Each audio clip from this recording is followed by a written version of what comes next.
And I see here that you're doing a little bit of planting under and around your trees, and over there I remember seeing either like a zucchini or something that was kind of climbing the trees. Do you find any benefits, good or bad, anything, effects from planting near or around your trees? So these strawberries here are so shaded, you know, they have such a narrow window of time that they get into the sun. So they don't ripen up quite as sweet as the ones that get in the full sun. It could be the variety. Like, you know, so we have a nettle patch in the middle there that we just kind of let go. And no real detriment for nettles. You know, your little plants that are under here. Looks like we have, this is some more of the holy basil, and this came up from seed on its own.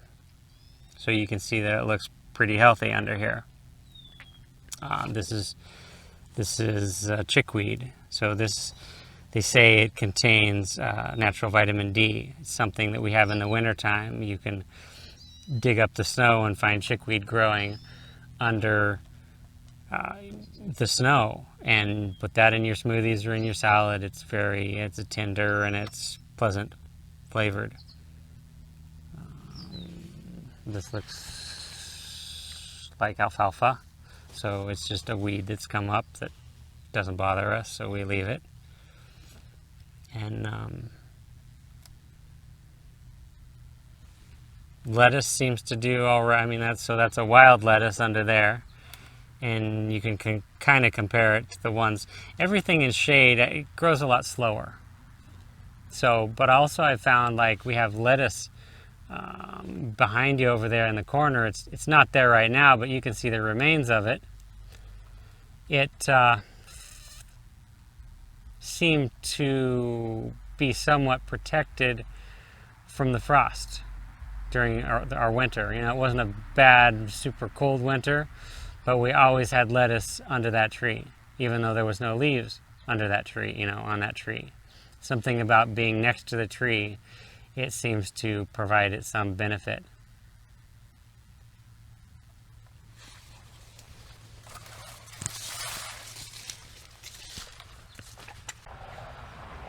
So, this is a type of plantain. It's something that we can harvest all winter long. When we bought the seed, it was called Minituna. I don't think it's much difference than your broadleaf or your narrowleaf plantain.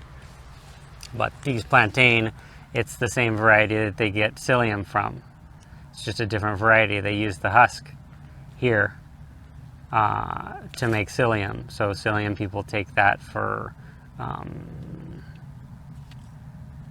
to help their digestive tract move because it's a bulking agent. But these, you know, it's not the tastiest thing, but when this is all you have, it's pretty tasty. You know, and it's something that we can pick in the winter. And this is our purslane, or verdolaga in Spanish. And it doesn't live in the winter. First frost is done.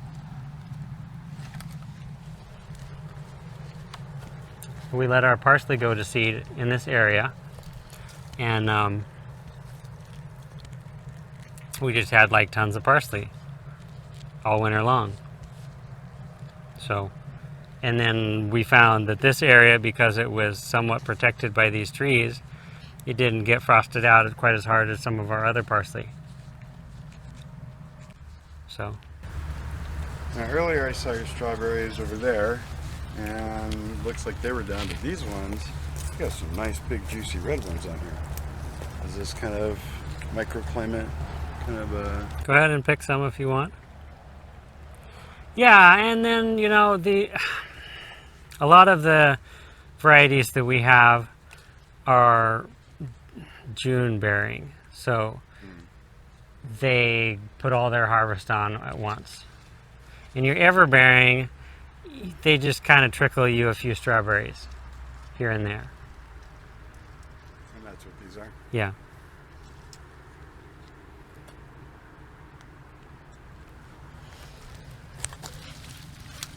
It's not super ripe, but it'll be tasty.